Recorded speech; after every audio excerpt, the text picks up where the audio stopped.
Hello children, मैं प्रमिला भारद्वाज जय Somnath English medium school में आपका स्वागत करती हूँ।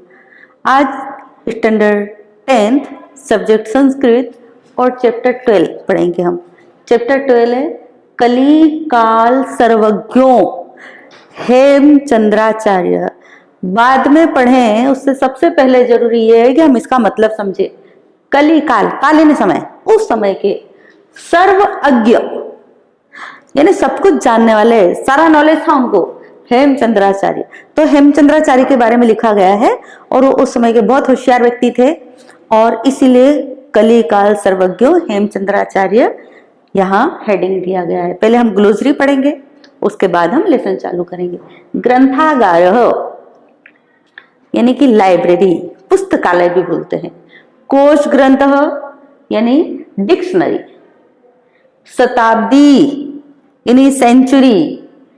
बहवह यानी बहुत सारे, मेनी। कीर्ति यानी फेम। अपूर्व एक्स्ट्रा ऑर्डिनरी। साहित्यम लिटरेचर।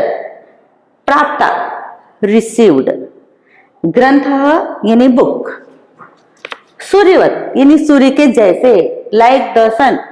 निवेदितवान रिक्वेस्ट। आनीय यानी लाना, ब्रिंग।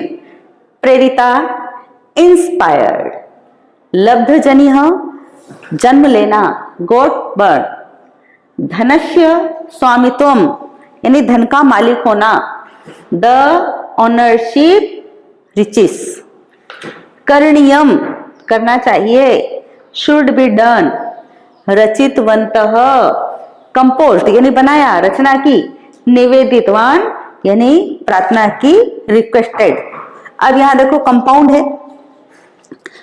कंपाउंड का मतलब मैंने आपको पहले भी काफी बार समझाया, 3-4 बार समझा दिया। और कंपाउंड को बोलते समास। समास का मतलब है कि 2, 3 या 4 वर्ड को मिला दिया जाता है, फिर हम फाइंड करते हैं कि कौन सा समास है। अब जो संस्कृत लिटरेचर है सबसे शॉर्ट में लिखी जाने वाली लैंग्वेज है। अब यहाँ कंपाउंड को भी मिला दिया जाता है, विभक्ति को भी मिला दिया जाता है और संधि बना दी जाती है। जब किसी वर्ड को लिखा जाता है तो अपने हिंदी में नेम 2, 3, 4 शब्दों को जोड़कर जब एक वर्ड बनता है, जैसे कि राम ने खाना खाया, राम की मदर ने उससे घर से स्कूल छोड़ा। तो ये इतना बड़ा सेंटेंस था, उसको ज्वाइंट करने के लिए राम की मदर ने घर से स्कूल में छोड़ा। तो ये ज्वाइंट करने वाले जो 3-4 वर्ड हैं, तो संस्कृत में ऐसे शब्द नहीं है, बल्कि उसकी जगह उन्होंने एक दूसरा तरीका निकाला है, विभक्ति वाला। तो विभक्ति जो 7 तरीके से एक वर्ड को लिखा जाता है, 1, 2, 3, 4, 5, 6, 7, और फिर उसको सिंगुलर, ड्यूअल और प्लूरल में बनाया जाता है। तो एक ही वर्ड को अलग अलग तरीके से जब लिखा जाता है तो उससे मीनिंग निकल जाता है कि यहाँ लिखने वाला मैं बोल रहा है, को बोल रहा है, से बोल रहा है, फ्रॉम बोल रहा है, फॉर है, बाय है, थ्रू है, ऑफ है, ऑन है। ये सारी चीजें किस विभक्ति से निकल रही है। और ये मैंने आपको पहले भी समझा था। पहली विभक्ति का मतलब है ने, दूसरी विभक्ति का मतलब है को यानी कि टू, तीसरी की मतलब है बाय, थ्रू और विद, चौथी विभक्ति का मतलब है फॉर, पांचवी विभक्ति का मतलब है फ्रॉम, छठी का मतलब है ऑफ और सातवीं विभक्ति का मतलब है इन, इनटू, अपॉन, एट।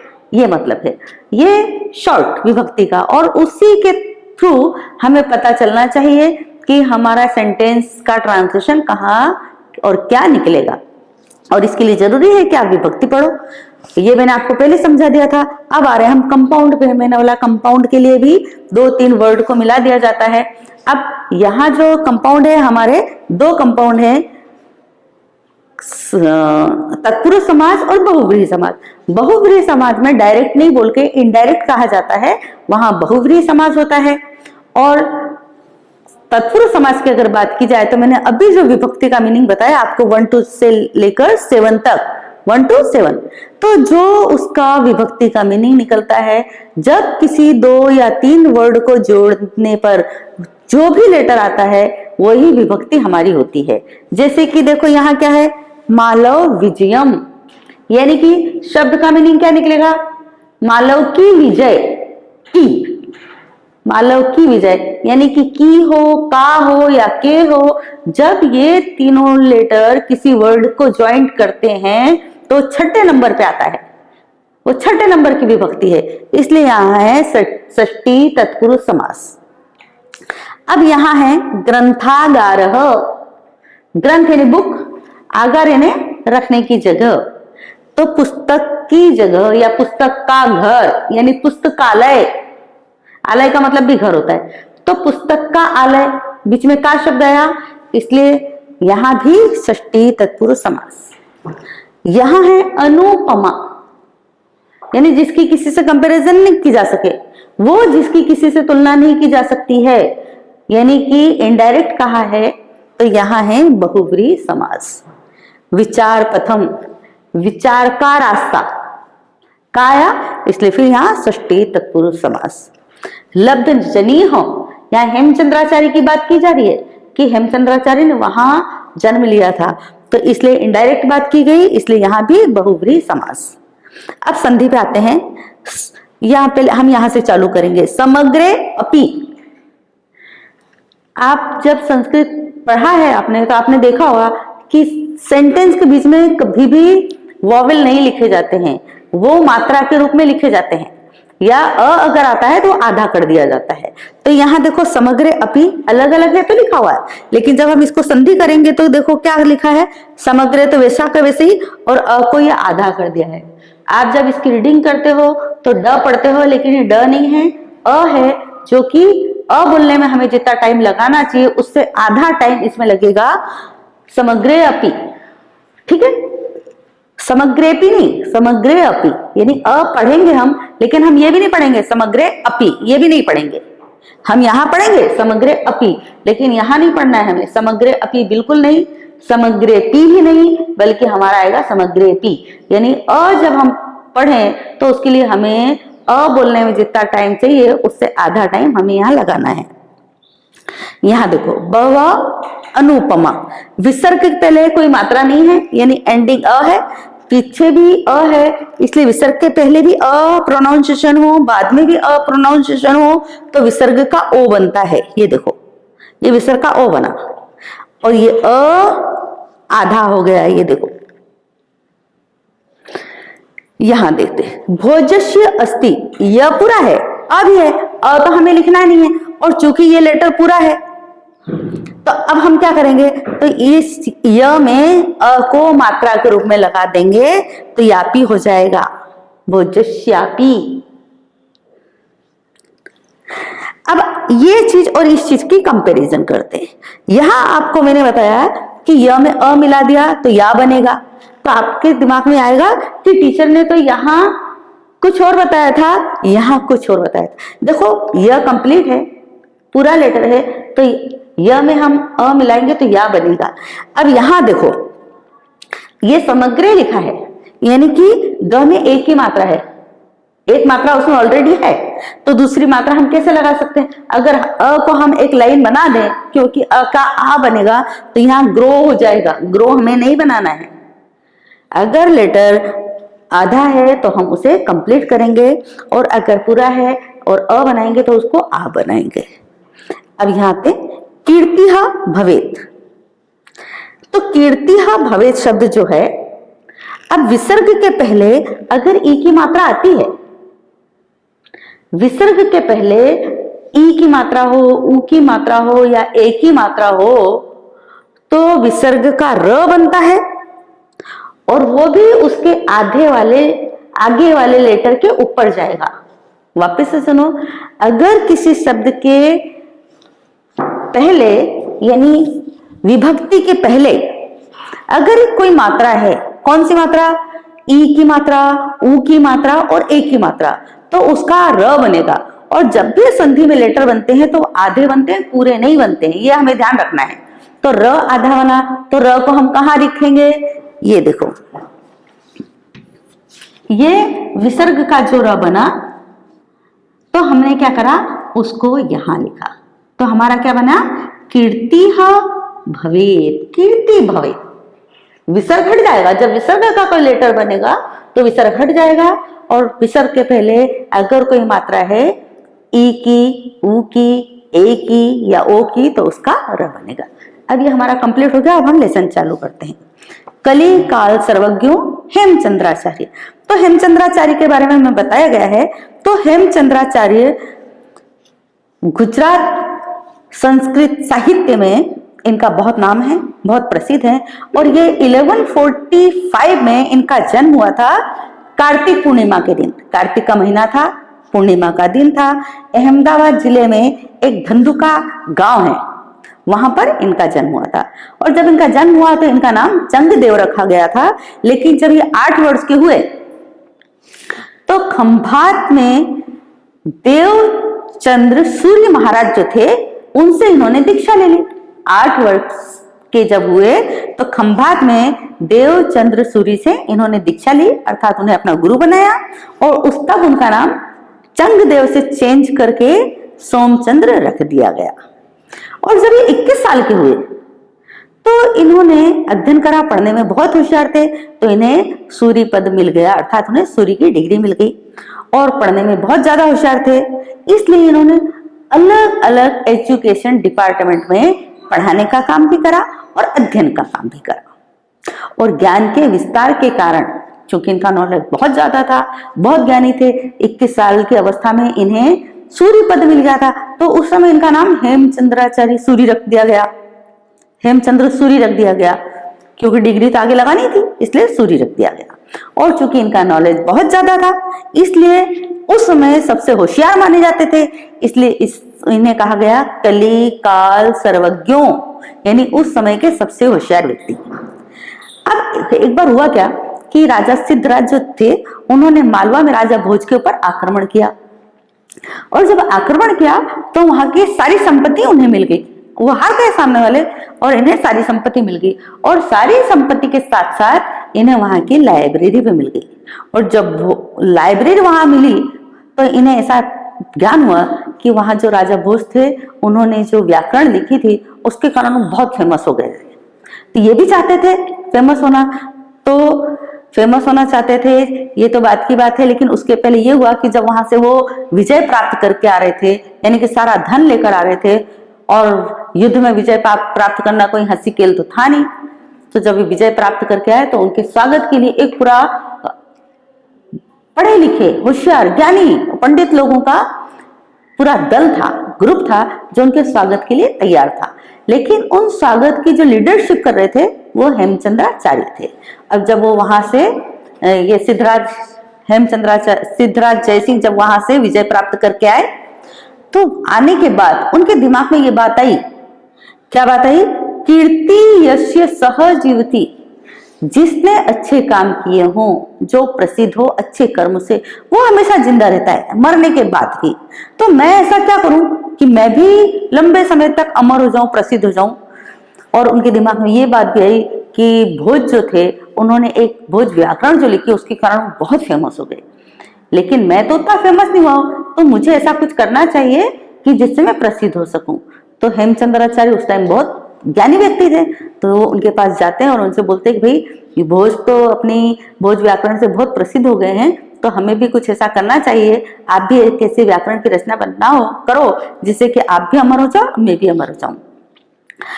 अब उनके दिमाग में एक बात और थी कि मैंने वहां से मालवा से राजा भोज को हरा के सारी संपत्ति ले ली, पुस्तकालय भी मुझे मिल गई। लेकिन जब इंसान प्रसिद्ध होता है, यानी कीर्ति यस्य सह जीवति, तो वो जो प्रसिद्धि होती है वो लक्ष्मी के दम पर नहीं होती है, वो सरस्वती के कारण होती है। इसलिए लक्ष्मी तो उन्होंने प्राप्त कर ही ली थी, धन तो वहां से जीत ही लिया था, अब मुझे कुछ ज्ञान वाली बात करनी चाहिए। तो जब ये हेमचंद्राचार्य के पास जाते हैं व्याकरण की रचना करने के लिए, तो वो तैयार हो जाते हैं और व्याकरण की रचना करते हैं। और उसके बाद ही एक चीज और, ये भी खास बात है, इस लेसन का मोरल ये है कि हम कितना भी पैसा कमा ले, पैसे तो बहुत सारे लोग कमा ही लेते हैं, अलग अलग तरीके से कमा ही लेते हैं, लेकिन फिर भी अगर हमें प्रसिद्ध भी होना है, पैसे कमाने के साथ साथ अगर हमें प्रसिद्ध भी होना है, तो हमें अच्छे कर्म करने हैं। दूसरी बात ये भी है कि उन अच्छे कर्म करने के लिए हमें साहित्य की उपासना करनी है, अर्थात हमें अच्छे से पढ़ना है, ईमानदारी से पढ़ना है, ज्ञान को कलेक्ट करना है और ज्ञानी बनना है। लेसन अब मैं चालू करती हूँ। विक्रमस्य द्वादश्याम, द्वा यानी 2, दश्या यानी 10, 10 और 2 12, शताब्द्याम यानी सेंचुरी, सिद्धराज जयसिंह मालव विजयम कृतवान। तो विक्रम की, अब जो विक्रम है वो लगभग, विक्रम शताब्दी क्या है, अभी तो हमारी कौन सी चल रही शताब्दी, ये 2020, लेकिन राजा एक विक्रमादित्य थे, उन्होंने एक अपना अलग ही वर्ष चालू कर दिया था और वो 2070 वर्ष पहले की बात है। तो उस समय जो राजा विक्रमादित्य थे, उस समय की बात है ये। तो वहां तब 12वीं शताब्दी चल रही थी और उस समय राजा सिद्धराज जो थे उन्होंने क्या करा, मालव पर विजय प्राप्त की। एक चीज और ध्यान देने वाली है इस लेसन में कि यहाँ कर्तृभूत कृदंत के एफिक्स लगाए हैं। वान लड़कों के लिए होता है, कृतवान यानी उसने किया, किसने, लड़के ने किया, कृतवती यानी किसने किया, लड़की ने किया, कृतवत ये न्यूटर की बात आएगी। तो वान, वती और वत, इसमें एफिक्स बहुत सारे आएंगे जो हमें समझने हैं। विजय अनंतरम, अनंतर माने बाद में, विजय के बाद, जय सिंह नृत्य यशोवर्मण सर्वम धनम ग्रहित्वा, ग्रहित्वा वा लगा है पीछे, यानी कि संबंधक भूत कृदन, और जिसका मतलब है ग्रहित्वा यानी लेकर। आप ग्लोसरी पढ़ो तो कंपाउंड भी पढ़ना, कृदंत यानी पार्टिसिपल भी पढ़ना और संधि भी पढ़ना। अणहिलपुरम प्रत्यागतवान, प्रत्यागत शब्द ध्यान से सुनो, प्रत्यागतवान। अब इसकी जब मैं संधि करूंगी तो प्रत्यागतवान माने वापिस आए। धनेन सह तत्रत्यः ग्रंथागारः अपि तस्य हस्तगतो जात, धन के साथ वहां की लाइब्रेरी भी उनके हाथ लग गई। अस्मिन ग्रंथागारे, इस लाइब्रेरी में, ग्रंथागारे लिखा है 7वीं विभक्ति एक वचन, जिसका मतलब होता है में, ग्रंथागार में अर्थात पुस्तकालय में, बहवः अनुपमा ग्रंथाः आसन, ऐसे एक्स्ट्राऑर्डिनरी बहुत सारे बुक्स थी। तेषु भोजन, भोजन को ध्यान से सुनो, भोजन का मतलब आप तो खाना ही लगा लोगे, खाना नहीं है यहाँ, भोजन, भोज राजा थे और भोजन तीसरी विभक्ति है, जनेन यानी कि भोज के द्वारा। विरचितम बनाई गई, सरस्वती कंठाभरण नामना प्रसिद्धम भोज व्याकरणम अपि एकतमम आसीत। और उस जो लाइब्रेरी में एक्स्ट्रा ऑर्डिनरी बहुत सारी बुक्स तो थी, उसमें एक जो थी जिस सरस्वती कंठाभरण नाम था उसका, और ये भोज ने बनाई व्याकरण थी। अब एकदा सिद्धराज विचार पथम आरूढ़, आरूढ़ ने सवार होना, क्लाइंट, अब विचार के पथ पर सवार थे। अब हम कैसे, विचार यानी सोच, पथ यानी रास्ता, सोच के रास्ते पर हम कैसे सवारी कर सकते हैं, इसका मतलब है कि वो सोच रहे थे। सह अचिंत्यत, और उन्होंने सोचा, मालव विजयेन अहम धनस्य स्वामित्व प्राप्तवान, मालव मैंने विजय तो कर लिया और वहां से मुझे धन की मलकियत भी मिल गई, अर्थात मैं वहां का मालिक भी बन गया।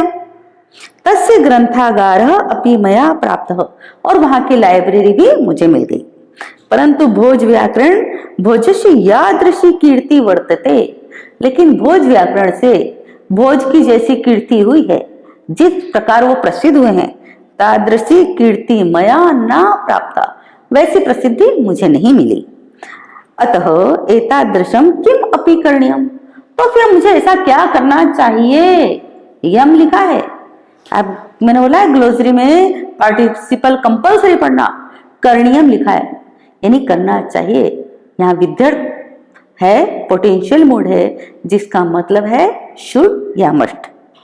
येन मदिया कीर्तिः अपि तादृशी भवेत यादृशी भोजस्य भी, जिससे कि मेरी कीर्ति भी वैसी हो जाए जैसी कि भोज की है। वापिस इसी लाइन को, परंतु भोज व्याकरण के से द्वारा भोज की जिस प्रकार कीर्ति हुई है वैसी प्रसिद्धि मेरी नहीं हुई है। तो मुझे ऐसा क्या करना चाहिए जैसे कि मैं भोज के समान प्रसिद्ध हो सकूं या कीर्ति मुझे प्राप्त हो सके। एवं विचार्य सह जैन मुनिमाचार्य हेमचंद्र प्राप्तवान। प्राप्तवान प्राप्तवान यानी प्राप्त करना नहीं, उनके पास पहुंचे। ऐसा विचार करके वह जैन मुनि आचार्य हेमचंद्र के पास पहुंचे। निवेदित वान च और उनसे रिक्वेस्ट की, आचार्य वर्या, हे गुरुजी आचार्य, भवंतो भोज व्याकरण सदृशम, भवंत ने आप, भोज व्याकरण सदृश्य में भोज व्याकरण के जैसा, एकम व्याकरणम विरचयन्तु, इंपरेटिव मोड, तूतामंतु, थर्ड पर्सन प्लूरल, और इंपरेटिव मोड का ऑर्डर देना होता है। राजा थे, उन्होंने ऑर्डर दिया।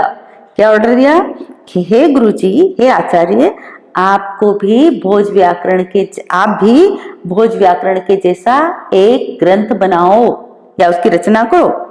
येन भवताम, जिससे कि आपकी, मम च और मेरी, कीर्ति अमरा भवेत इति, आपकी और मेरी कीर्ति अमर हो जाए, यानी हम अमर हो जाए, फेमस हो जाए।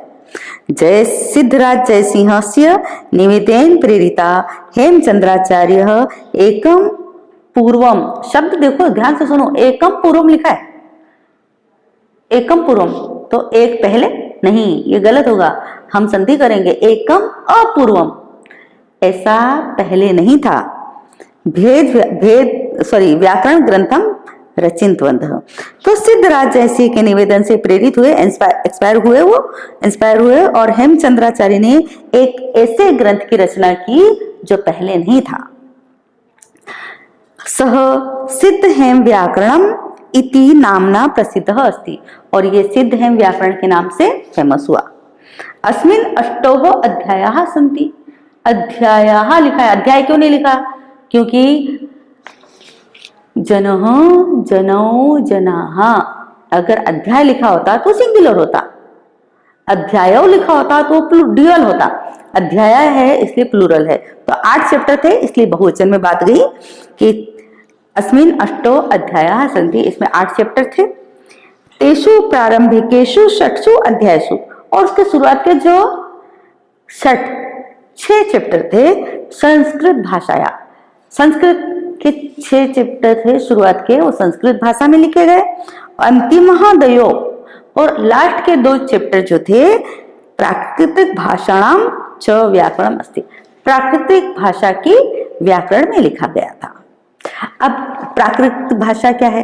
प्राकृत भाषा वो है जो संस्कृत में जो कोई एक्ट करता है, नाटक करता है, उसमें जो कैरेक्टर होते हैं, तो जरूरी नहीं कि सब संस्कृत ही बोले, उसमें कुछ लोग होते हैं जो अलग अलग स्टेट की भाषा यूज करते हैं, जैसे कि सौंसेरी, अभ्रंश, मगधी, महाराष्ट्र इत्यादि। और जब संस्कृत लिटरेचर में कोई एक्ट हो और अलग अलग भाषाएं यूज की जाए अलग अलग स्टेट की, तो उसको प्राकृत भाषा कहा जाता है। हेमचंद्राचार्य लक्ष्य श्लोक परिमितम साहित्यम विरचितम अस्ति। अब हेमचंद्राचार्य ने जो लिटरेचर बनाया, जिसकी रचना की, उसमें लगभग 1 लाख श्लोक थे अस्मिन साहित्य। और इस लिटरेचर में अभिधान चिंतामणि नामक कोश ग्रंथ है ना, डिक्शनरी, एक डिक्शनरी थी जिसका नाम था अभिधान चिंतामणि। चालुक्य वंशोत्कीर्तिकम नामक संस्कृत प्राकृत निबंध, द्वाश्रय महाकाव्य, तो ये जो एक महाकाव्य लिखा था उन्होंने, जिसका नाम था चालुक्य वंशोत्कीर्तिनम। काव्य अनुशासनम नामक अलंकार शास्त्रीय, एक अलंकार शास्त्र की बुक लिखी थी जिसका नाम था काव्य अनुशासनम। पहले तो आप अलंकार समझ लो, अलंकार है क्या? अलंकार का मतलब होता है ज्वेलरी।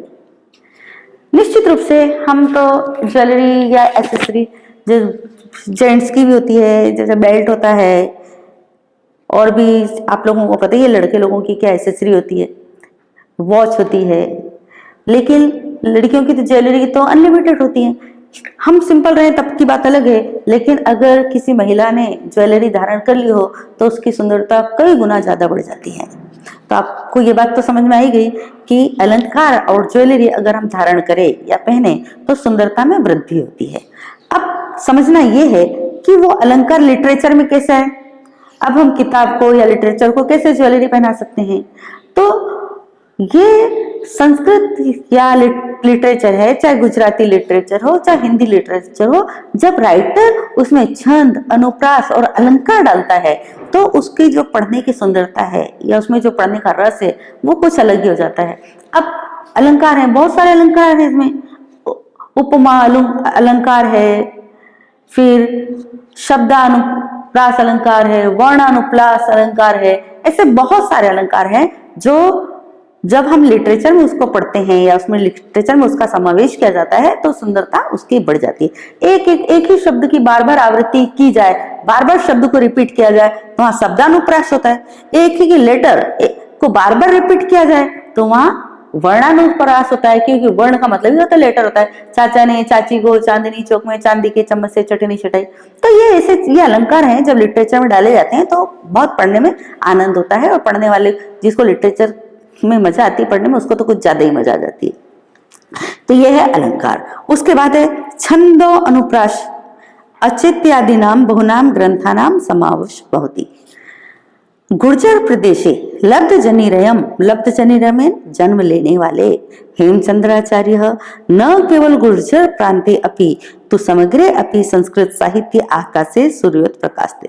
तो गुजरात प्रदेश में जन्म लेने वाले हेमचंद्राचार्य जो थे, उन्होंने लिटरेचर में सिर्फ गुजरात को ही नहीं बल्कि संपूर्ण साहित्य के आकाश में सूर्य की तरह वो प्रकाशित है, चमकते हैं। अर्थात जो भी उन्होंने लिखा है, बुक बनाई है, रचना की है, उससे वो इतने ज्यादा प्रसिद्ध हो गए कि सभी लिटरेचर में, संस्कृत के लिटरेचर में और गुजरात में इनका नाम बहुत है और बहुत प्रसिद्ध है।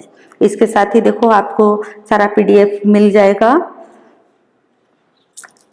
टेक्स्ट बुक की एक्सरसाइज भी, और answer in English, answer in Sanskrit, matching, translation in Sanskrit, सारी चीजें, सारा मटेरियल आपको मिलेगा और आप इसको एग्जाम के लिए याद करना है। अभी एग्जाम होगी आपकी, और हो सके तो CW में भी लिखते जाओ ताकि आपको पढ़ने में इजी रहे। Okay, bye.